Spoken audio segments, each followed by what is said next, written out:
Okay, well, welcome back to the Socality Show. Thank you. We've got Juan and Eluvier with us, and I'm excited to be hosting with Chloe today. I'm thrilled to be back. It's always great to be on the Socality Show, and I'm so pumped for today's episode. Yeah, so we've had a little bit of hiatus, but we have actually, like here in Calgary, we've started hosting a bunch of creator nights in this space. We're in Mass Studios with Juan and Eluvier, who are co-founders of this space. We're going to hear a bunch from them today.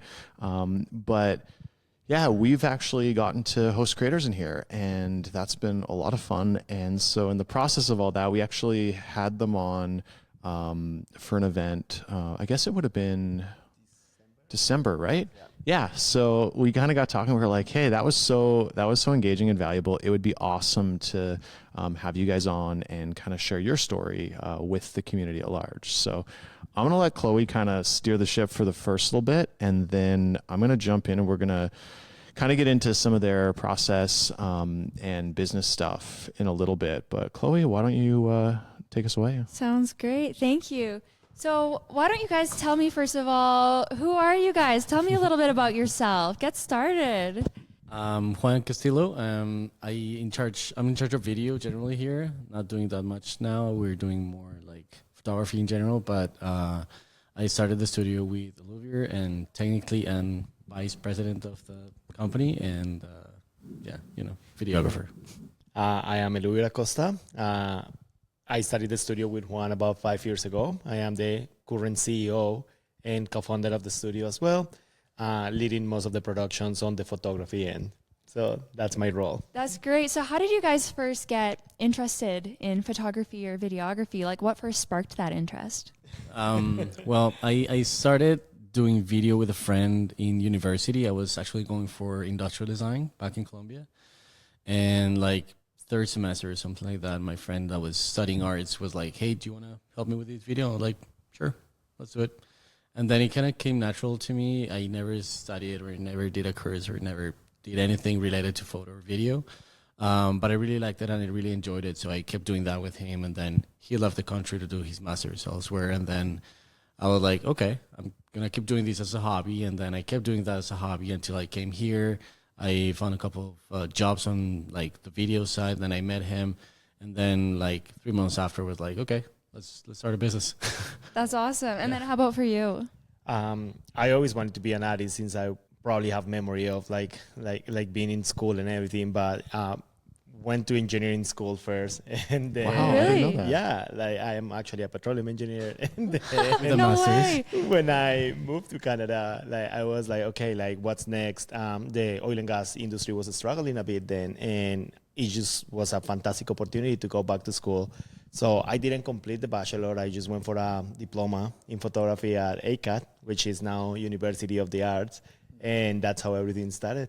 Cool. And so then you said when you came here, you guys became friends or first got introduced. We How did didn't that really, start? We're not friends. No. Oh, you weren't friends. Okay, so how We're did you still guys not meet? friends. That never happened. Yeah. We skipped that. Business only. Yeah. Okay, so how did you guys meet and get We connected? met through a client that was looking for photo and video separately, and then she realized that we were both Colombian, and she was like, you guys should chat, and so we met on set, and then we started working together. We did like a couple of projects together, and we were like, oh, okay, this is working out. And then we had like a big opportunity to start the business, and we were like, just okay, let's just do it. do it. But Let's we do it. we met each other like here, and like 3 months. That was it. It was so fast. Like, fun fact is like we came to Canada almost at the same time, but we didn't meet like until like 5 years later. Yeah, it was like days apart. When we came, and then starting the studio, of course, it was a huge challenge. I didn't want to take that on my own. Like, I knew I wanted a studio, but I didn't want to do it alone. So when I met him, it was like a great compliment to that like area that I didn't have like knowledge of, because like I still don't know much about video. Like, I mean, like only about like all the stills. So yeah, like it just worked out, and looking back at it, like I wouldn't change anything. And honestly, like going into business with someone that like you barely know can be scary. For sure. But it just worked out, which is great. Yeah, and so starting it together, what were some of those challenges other than not knowing much about video for you that you had to work through? I think some of the biggest challenges were like, of course, breaking into a market that I wouldn't say it's saturated, but there's so many people like creating content for everything, like on a daily basis. So you not only have to find a niche, but you also have to like gain a name and like kind of like build a community around you. And I think that was like the biggest challenge, and that was at the same time the part that we enjoy the most. Like getting to know so many people, like getting to realize that like it's much bigger than we even imagine. And like just building something from scratch, literally from scratch, like where we're sitting right now, like look nothing like this, like when we took over. So like I think that we've taken pride in that a lot, like over the years, and it has been like probably like the most wonderful and fulfilling part of the process.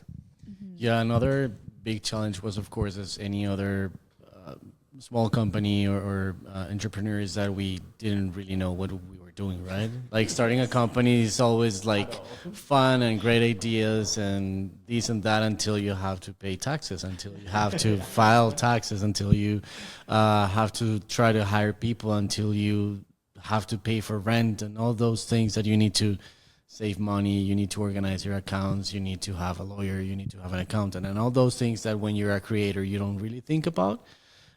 So having that reality check at that point was like quite challenging, and even up until today, like 5 or 6 years after, we're still struggling with a lot of like the business related things of our company.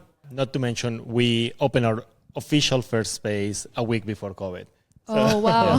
So That would be Yeah, a the challenge in first so itself. that was lockdown. definitely like a different challenge for not only us, for humanity, I think in general. Yep. But Take us back before you opened the space we're in, because you guys were running a studio in a building across the street. And Correct. I remember when you shared this at our creator night. Yeah. I think I knew snippets of this, but I think there's so many valuable insights and takeaways for those that are looking to do something similar. Something that like I will say both me and Juan have in common, mostly me, is like I always love to take risk and love to take on more than sometimes people think it's like feasible or like possible. Me. Juan. Yeah. So basically what we did is like we didn't have a budget. Like we didn't have like a lot of money, like clearly, and we wanted to start this.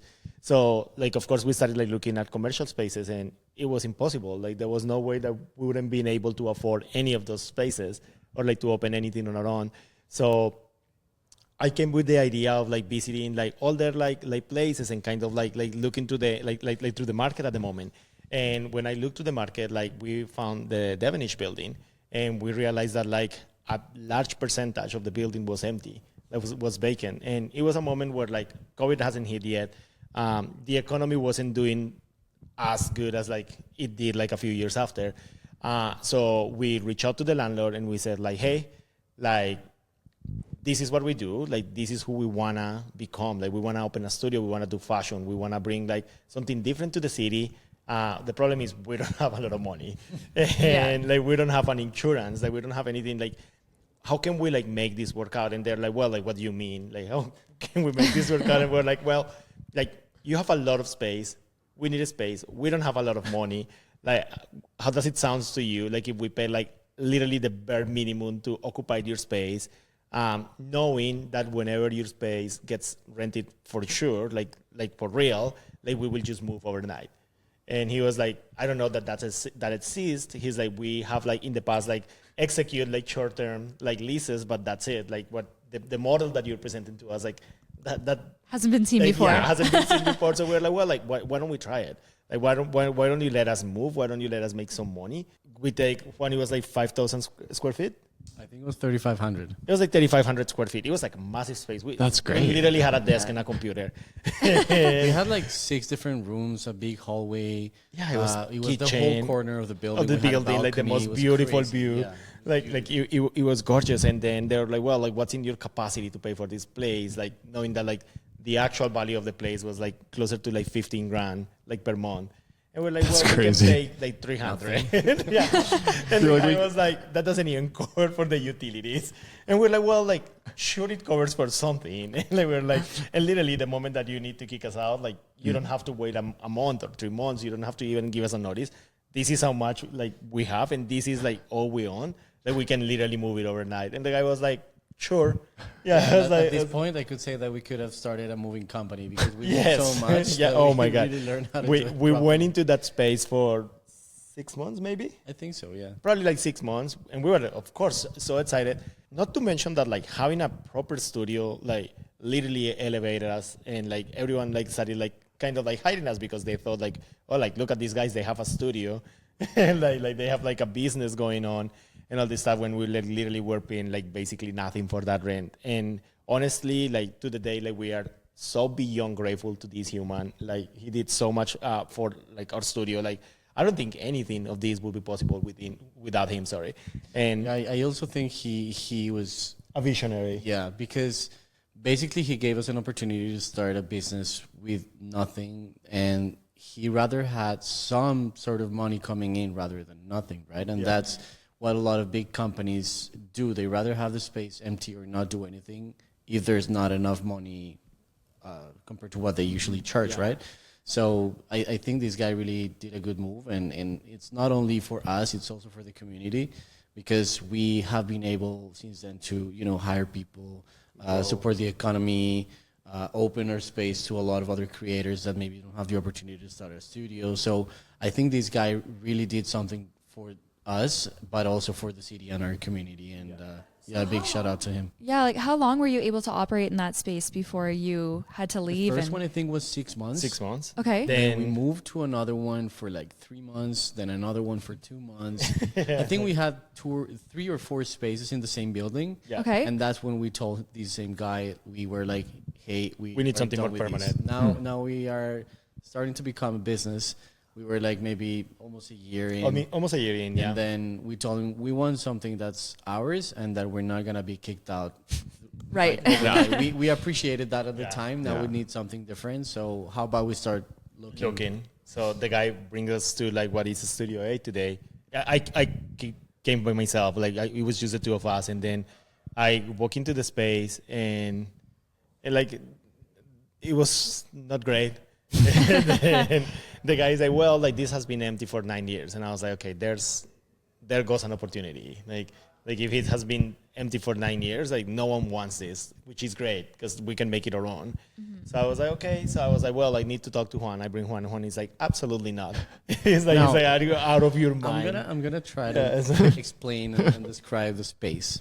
So we came into a dark space that had a lot of different rooms at different heights, and it looked like a crack house at the time. The other side. Yeah. Oh. Yeah, I'll show you the ceilings videos. were low because of the T-bar, and the T-bar is called. Yeah.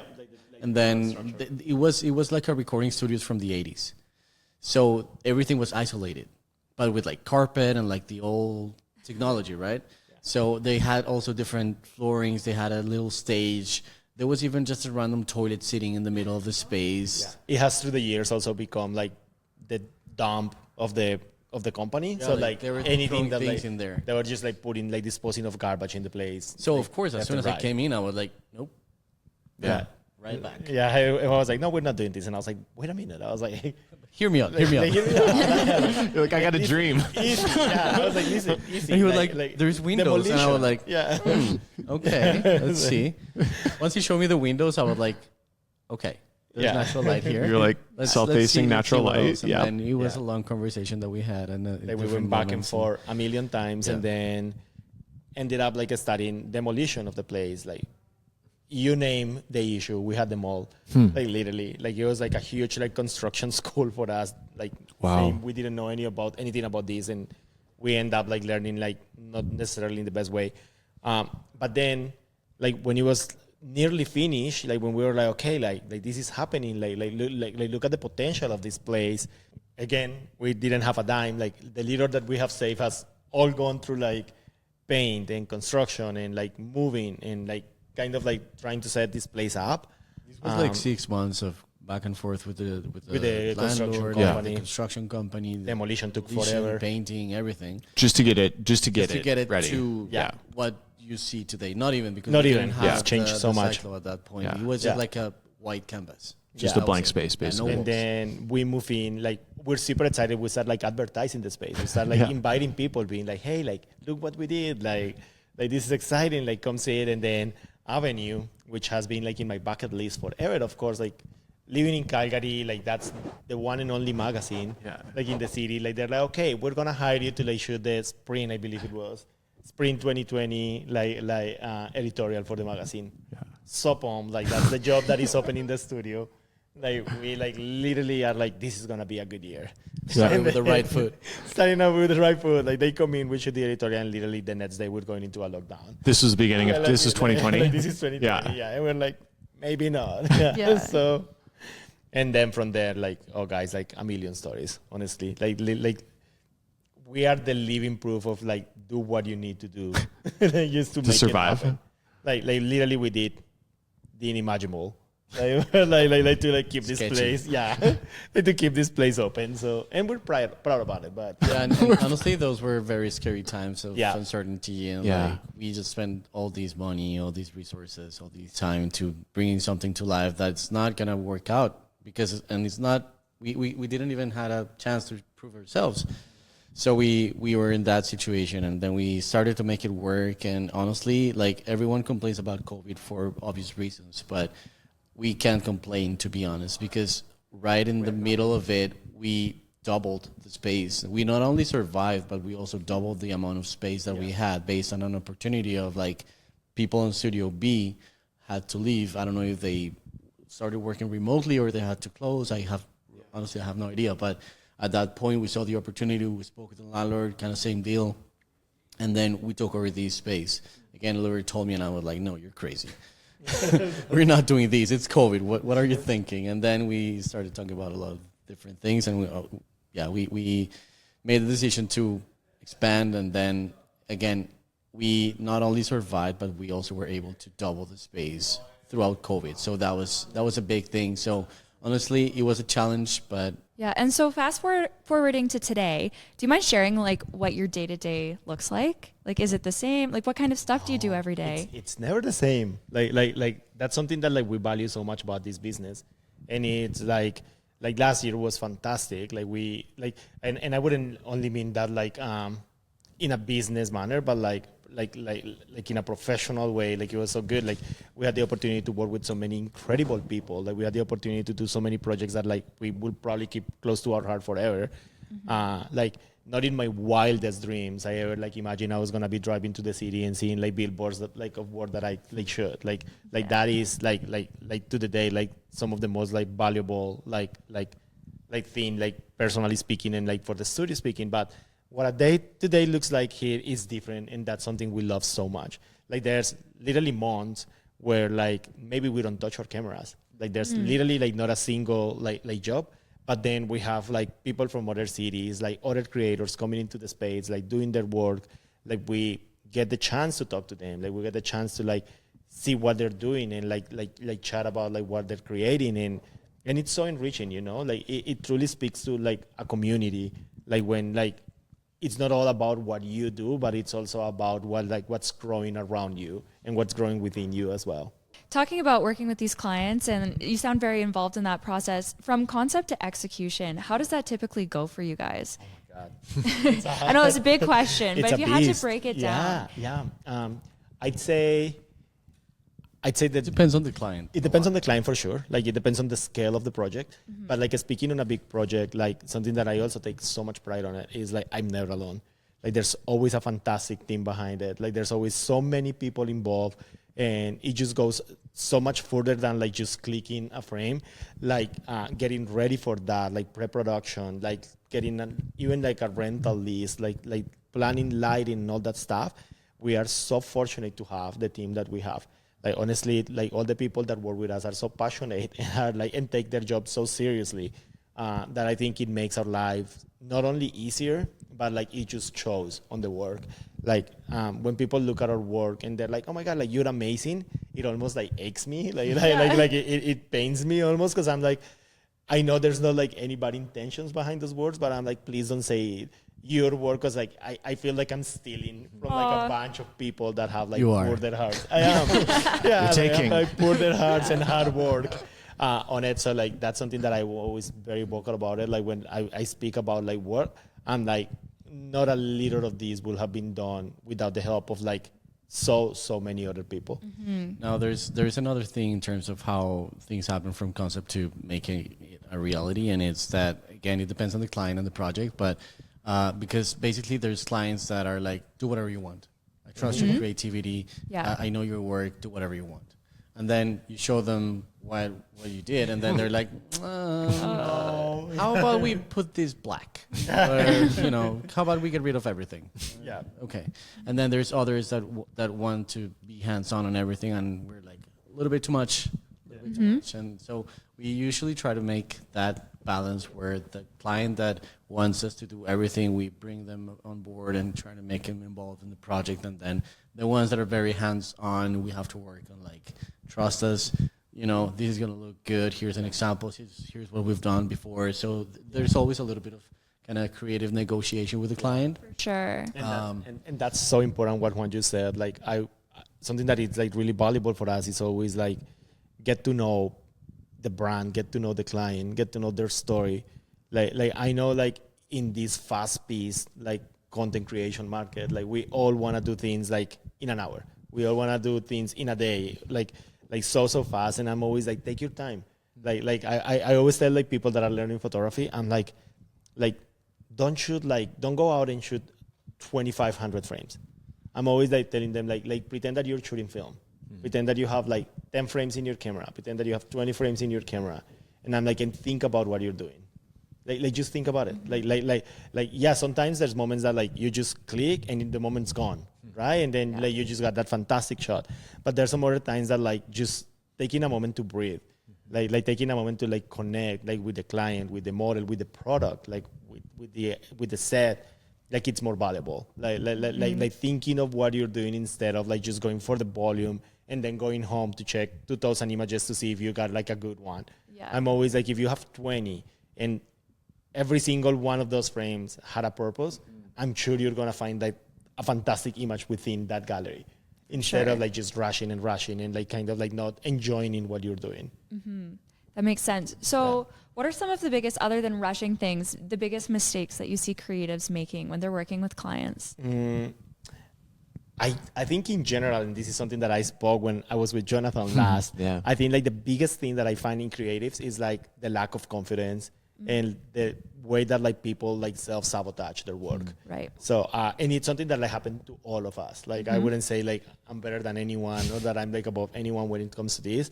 Like as creators, like we are so hard on ourselves. Yeah. Like we're never good enough for ourselves. And that is so damaging because like we never get to appreciate what other people are like seeing, which is our own work.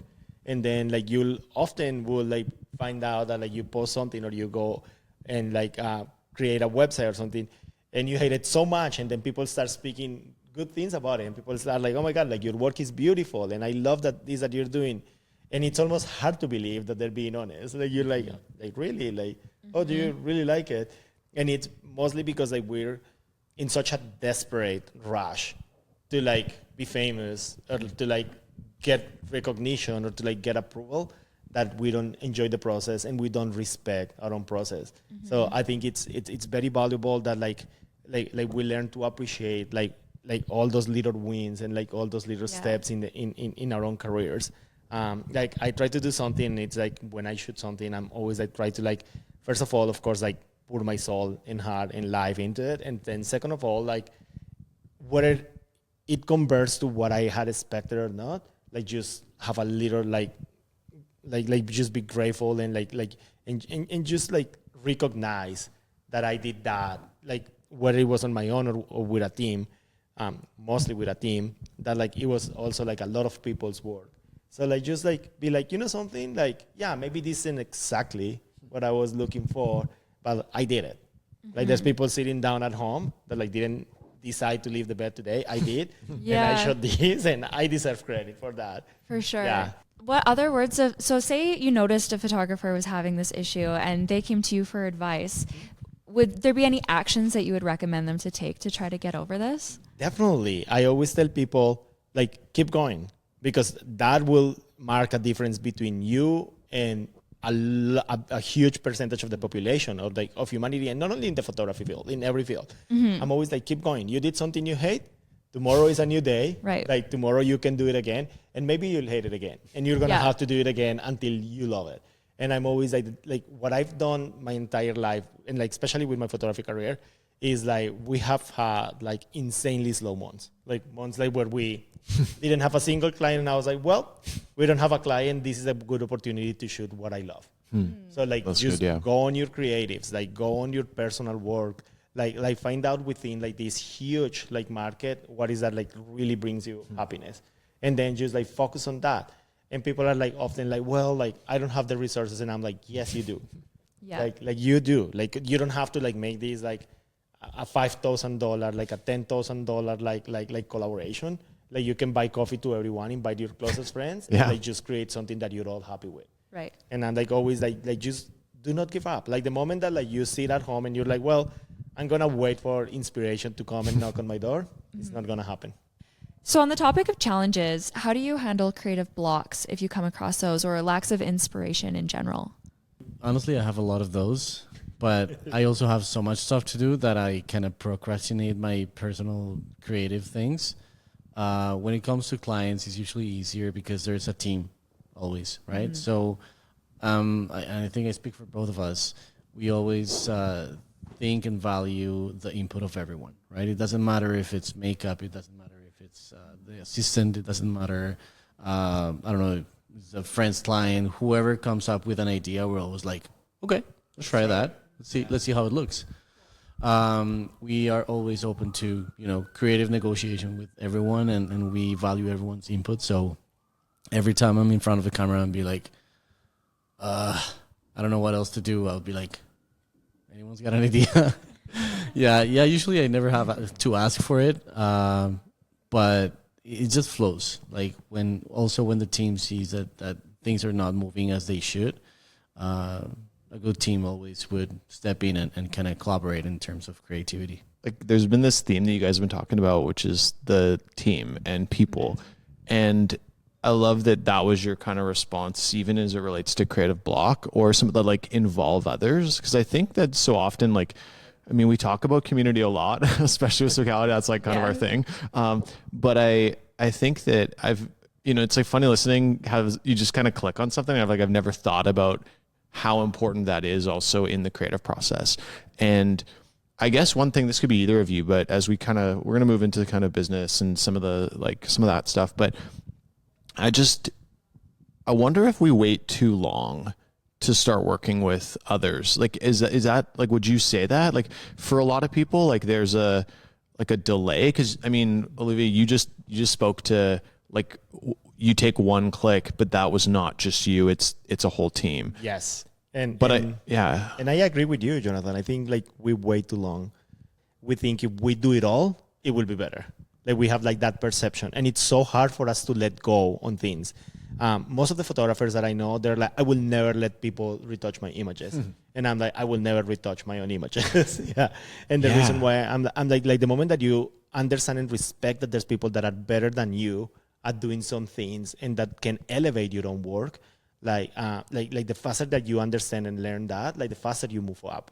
And it's sometimes like we like go and shoot like an editorial, and then we take those pictures, and it takes a week for us to go to those pictures, and then it takes 2 weeks for us to go through that editing, and then after that, like if we're submitting to a magazine, it takes up to a month, like to find the right niche and the right magazine to go that. And then like we look at the images and we're like, wait a second, like I just spent 3 months in this project, and it's only one project, and I'm like, and it didn't pay me. It was a collaboration. Yeah. And I'm like, when like that same collaboration, like you bring like 5-6 people, like you have a lighting tech, you have an assistant, you have a makeup artist, you have like you outsource a retoucher, and then like when like you have all that help under your wings, like when you have like all that people under you, like it's there's no way it's gonna take you 3 months. Like the same project that took you 3 months, it's gonna take you like 2 weeks. Yeah. Like it's gonna be so fast. Like things are gonna happen much, much faster when you like bring more people on board. The reality is like you guys can probably do most of the jobs that need to be done in this place, in your work, on your campaigns, between the two of you, if you had to. Maybe. But the reality is that like when you start allowing others to execute what they're best at, you get to focus on the things you're best at. Yeah. And you also like, it's all about growing, and it's not only growing for our studio, it's growing for the city. Like the moment that like you hire an assistant, a gaffer, a lighting tech, and that you continue to give them their space, that has already created room for someone else in the city. That's good. Like it's not only you. And then the moment that you're like, oh, like, you know something, I'm going to save $200 and I'm going to do assistant myself.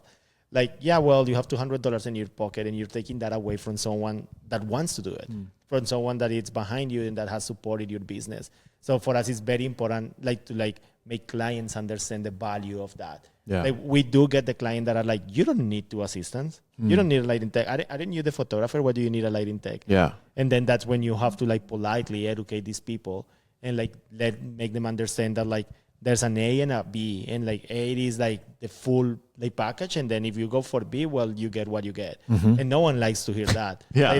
No one wants to run the risk. Business wise, there's also another thing in terms of clients knowing or wanting less or more people.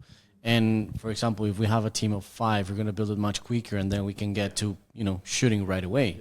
Whether if it's just the 2 of us, it's going to take us half day or a full day to set everything. So what's more valuable and what's more expensive, right? So at the end of the day, it's always better business-wise to have a bigger team to kind of get a hold of their own thing, and then we are focusing on what we need to focus. Yeah. So if you were kind of speaking to somebody who's maybe the solo creator who's trying to build their business, would you encourage them to start building a team and working with a team way quicker, 100%, like almost as soon as possible? Like yesterday. I yesterday? had a conversation with I'm assisting on Saturday, a photographer, a newer photographer. Oh, cool. Yeah. And she was like, wait, really? Like, you're assisting me? And I was like, yeah. And she's like, I thought you were going to say no. And I was like, why? Like, why would I say no? And she's like, I don't know. Like, you have your own career. And I was like, well, I want you to have your own career too. Yeah. And she was like, well, like, I will pay you my rate. And I was like, no. And I was like, I want you to make your money. I want you to I want this to be a valuable experience for you. I will come and assist you so you see the difference of having someone that like can support you to the process instead of like carrying the equipment by yourself, setting up by yourself, like doing all these things on your own. And she's like, well, like, that's very kind. And I was like, yes, it is. But like, people have been so kind to us as well. Like, we could have never, ever, like in a million years, have built this on our own. Yeah. Like, when like people are like, oh my God, like, you guys, look what you did. Same as what happens when like people speak about my photography. I'm like, so sorry. Like, you have no idea how many people, like literally we have been the kind of humans that like we go to IKEA and we find a sale and people are like, oh, you want to take this fridge for $200 and like stuff like that. Or like someone is like, oh, like, something, my dad is not with us anymore and he like had all this furniture and plants and stuff. Like, you guys want to take them for free. Like we've always attracted that kind of people into our business, and like just to attract that and not put it back out there, like it's just not fair. Yeah. It's just not right either. Yeah. Like when you get these opportunities and when you get so much from like your community, like it's the absolute least you can do. Like people are like, oh, can I invite you for coffee? Yes, I'll buy you the coffee actually. And like people are like, hey, like, would you mind to like give me your contact list like for editors? Absolutely, here it is. Yeah. Like I have something that I say and I say it genuinely, and it's like, I don't have secrets. Yeah. I don't hold professionally anything to myself. I'm like, it's out there and it's for everyone. The fact that I got it in a year or something doesn't mean that someone has to like wait a year as well to get it. Like, if I can make it easy for you, I will make it easy. I think that's a very important point in terms of why people don't share their work or don't have a team, and it's mainly also, I think, because they're scared of like losing their clients or their money, or like we've always thought, and I personally think that there's enough work for everybody, right? It doesn't matter if you hire 1 or 2 or 3 people for a project. It doesn't mean that they're gonna steal the client from you, right? And if they do, it doesn't really matter. Like, that speaks a lot about a person. So I think there's enough work for everybody, and having a team not only helps you as a creator, but also elevates the final product so much in so many ways that you could not imagine when you've not done that before. Yeah. And you can live in fear. Yeah. Like, you cannot like be any type of professional thinking and living that someone's gonna come take it away from you. Yeah. Like, the moment you do that, change your career, change your city, like switch planets. Yeah. Like if you can, like if you're constantly thinking of like, oh my God, like I'm not going to invite her to my studio because what if like she's just here so she builds her own? Well, I will literally go and rent hers the first day she opens, because like, I want more studios. Yeah. And I want more productions. And like sometimes like we're busy and people are like, hey, like we really need this day. And we're like, sorry, we're like booked. Like, have you seen this and this and this space? We're like, they're fantastic. Like they're literally similar to ours, like maybe a bit out of downtown, but like, I mean, it's Calgary. It's not like we're like driving in Manhattan. So it's all about like helping each other. Like it truly is. I really love you guys' perspective, on that, because I think that's where we've kind of connected, is because I think we feel the same. Like I think that we've always believed, we've always believed that. I think a core value is that like if we support one another and you see kind of everybody grow, then it's like we're making the pie bigger instead of fighting over like a small pie. It's like we're just growing the pie. And full disclaimer, I'm not getting paid by Zoeteman to say this, but what you guys have built, what you guys have built at Zoeteman and at House 831, it's impressive. Like the other day, and I said this in the most loving way, I was like, I've never seen so many weird and fantastic people in my life. When you go to these meetings, everyone's so passionate and it's so different. And there's people that are not even only interested in photography. No, they have no idea of photography. They have no idea of videography. They're just there because they want to be part of the community. They want to be part of something bigger in the city. And it is so ever inspiring to go to like the events that you guys organize, because it's like you never know what you're gonna find. Like you have an idea of like what to expect, but like the actual like people that like attend, like the conversations that you have in there, I honestly, to me, is priceless. And like what you guys have done, like huge bravo, and like it really, really means a lot for the city. Yeah, flying solo is really hard at those events, and this community is really, I think, helping a lot of people to connect, because there's another thing for people to being able to build a team, and is maybe they don't have the resources or the outgoing personality to go around and ask people to collaborate or work together, right? So these events, I think, are really important to connect and make those connections happen. I just want your opinion on like what you've learned over the years by, let's say, doing free work, jumping in, kind of getting like learning through, I feel like you've learned, like you've become very good at your craft, but you've done it in a way, like in the same way that you guys have been scrappy kind of with the space. Like I get the impression you've been very scrappy and resourceful in the way you've kind of built your career and your skill set. Can you speak to that? Like you told the story of just saying yes to jobs that pay like nothing so that you could work with certain talent and get different types of like portfolio builder. Just speak to some of that, because I found that really I always valuable. Like when I start this conversation, I always tell people, and like, first of all, and this is something that no one can help you with, find what you truly want. Because people is like, I want to be a photographer. And I'm like, oh my God, wonderful. Like what type of photography you do? Oh, I do it all. And I'm like, oh, okay, whoa, that's quite a talent. I'm like, that's awesome. And then like when I'm like, do you have a portfolio? They're like, no, I don't have a portfolio. And I'm like, okay, why? And people are often like, well, because like I want to do like National Geographic, but I love weddings, but I am so fascinated about fashion. And then like, and I took my camera out to this party and I took like the best event pictures. And I'm like, that's a lot. I'm like, first of all, like find a path, like within this like insanely huge world, like find a part of what you want. And then when you have found that, and like if you don't have a portfolio, that's when you start like sort of like making things work towards your own. If you have absolutely zero, well, maybe where you start is assisting established photographer, like going to a studio.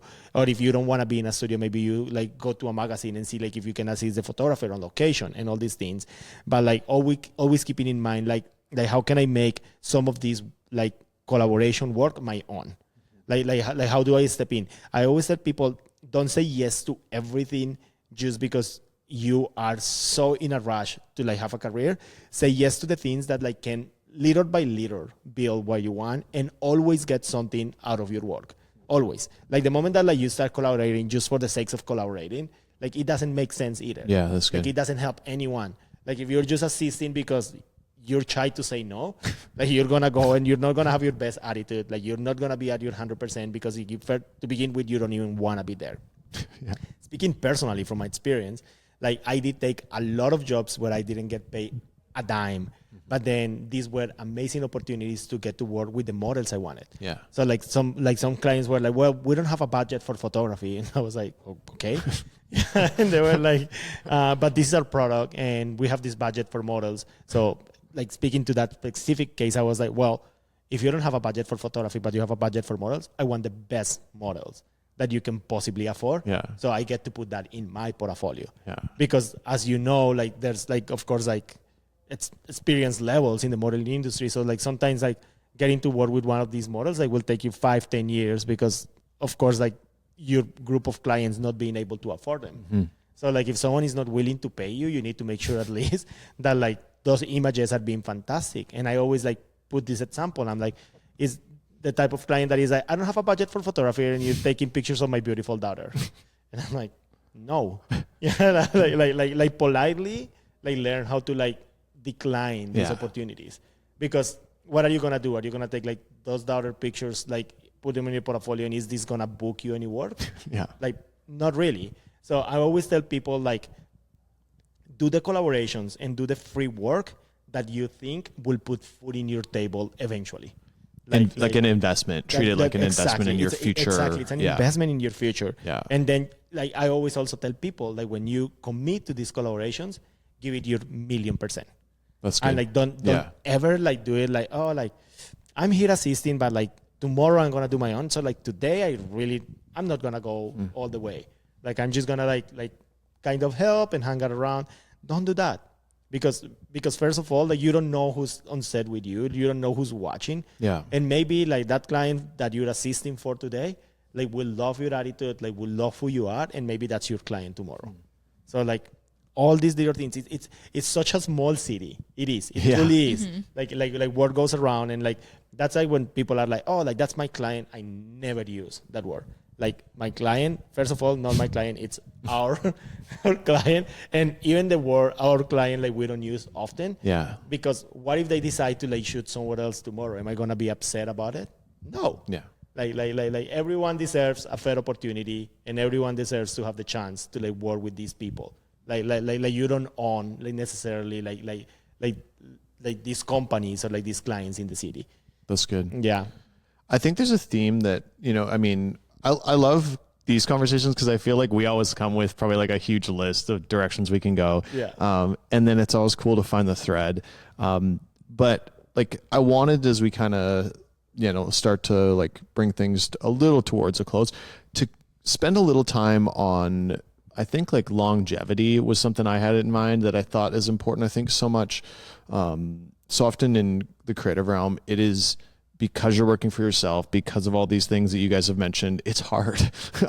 And the tendency, I think you guys have probably seen it, but we see a lot of people try and maybe succeed or do it for like a few years and then kind of drift out, and you're just kind of like, I don't know where they went, what happened. Sometimes it's choice. Like sometimes it's truly like life changes, seasons change.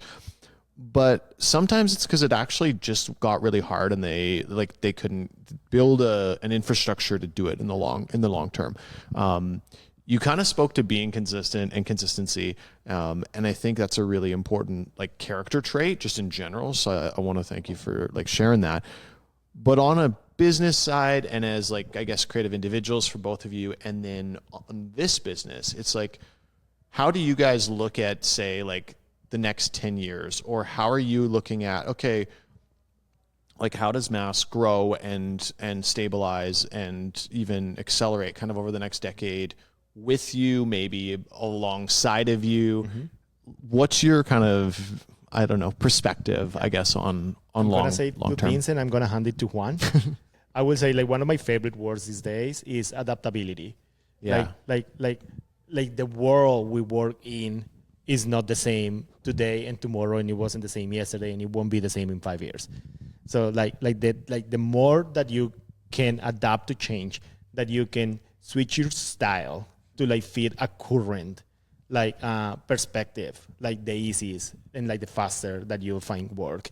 And then you need to find yourself someone that is not such a dreamer like myself, and someone that is not like such a like kind of like a poet, like when it comes to like work and all that stuff, and that is more like business focused. So back to everything we've said, I think there's a little bit of consistency, a good team, and all these good things that we already spoke about to kind of build a good business that lasts, right? Having someone in your team that's able to manage everything like Diana, that's been huge help from day one. Actually, she's working right now in the back as we speak. Yeah. It's key to kind of organize creative people, because often creative people are not very organized or very, business focused. So there's always good to have someone that's in charge of that part. Now, the adaptability that Eluvier was talking about is key both in creativity and the business way you work as well, right?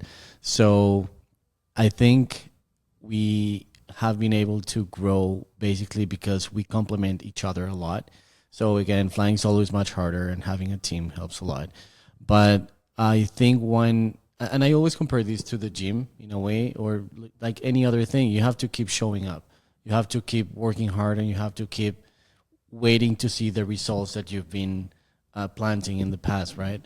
So I also think that a good base, a good base for your business, it's important. So a lot of the work that I do, like not creative, for example, is like working in the back end of the website, for example, right? Making sure that things are working smoothly, like working on those like SEO things that I don't really know much about, but I try my best. So all those good things in terms of how like your business is shown to the world and how it changes and how much you build as a strategy on the business end is really important, so that when the time comes, it's easier for you to shift to something else or add on to your business or just evolve, right? I think a lot of that longevity comes from the good basis that you build from the beginning and having a solid team for sure. You want to build the whole house before you've built like the foundation, or you want to build the third floor before you've built the first floor. And I think more and more, maybe like it really kind of builds on everything you just said, but I think more and more, I believe that's the big trap for most visionary kind of creatives, especially when they're trying to build a business, is we try to build it all at once or as quickly as possible and forget the fact that the hard stuff and the important stuff is actually like laying the foundation, like you're building a house, and like working on your SEO and building your website out and making sure everything works, and investments as well. And like, I mean, even to, I think, Eluvier, it's like there is the tendency to always try, like, because there's always the bright shiny object or the thing or the exciting thing that probably for all of us we'd rather be doing.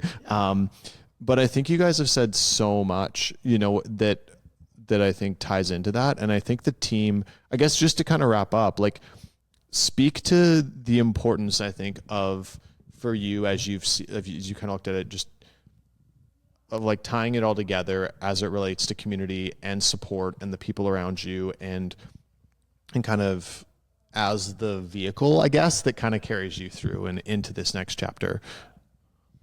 The best way to like put all this together, and I've repeated like through the day to day and like through my life in general, is like when you choose a career, when you choose this as your career, like make sure like you're not only doing something you love, but like making sure that you respect the boundaries of everyone that's working with you.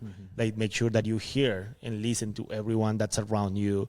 Like make sure that like when you're growing in this career, you remember where you came from, and that like you're able in the future, when you're in a better position, to provide other people like with maybe mentoring or like with maybe like opportunities so they can also start their own. Like again, like I said earlier as well, don't live in the fear of like losing what you have, because that's what happened. Like when you fear it, like you lose it. Yeah. And like and you don't enjoy it anymore. I would say enjoy it. Like just like do it truly because you love it. Like don't do it for the money. Of course, make this profitable for you. Yeah. But make sure that the money is not the reason why you're doing it, because it's gonna show. Like it'll show that it's just because of the money. It'll show that it's just because like you needed that job. And then like also something very important is like learn how to let go. That's good. Like absolutely learn how to let go. There's good opportunities, fantastic opportunities that are maybe just for you. Yeah. And that's okay. And like the faster that you learn that, and the faster that you're like, something, I'm not ready. or wasn't for me. It's for my friend, or it's for my coworker, or it's for like my colleague. That's fine.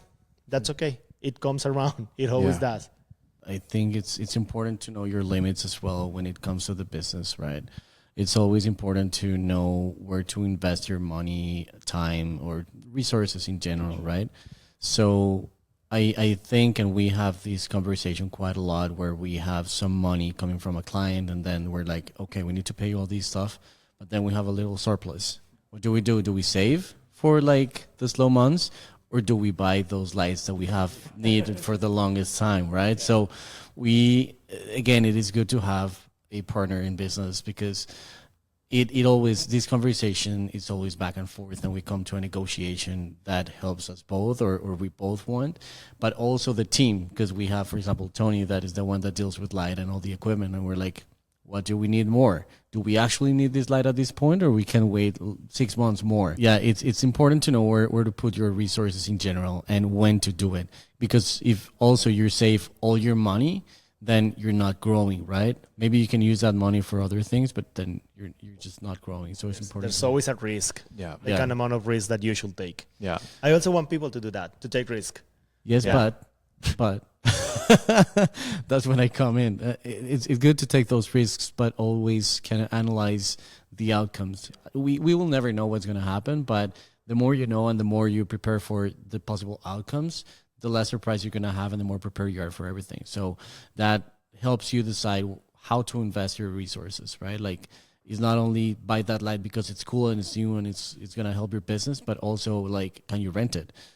Do you have enough business to get it, to use it, to pay for it? Because, for example, if we buy the camera that you wanted, how long is it going to take us to pay for it, right? Same for me. We're not doing that much video, so we'd rather invest in photo because we're doing more photo, right? Investing in video doesn't necessarily mean that we're going to get more video clients. It's the other way around for me. We get those clients, and then if I need the camera, I'll buy it. And then with this client, I pay for it. So I think that's the way for us to kind of grow as a business and invest our resources. That's so good, guys. Well, you got a client showing up that you gotta. So we're gonna.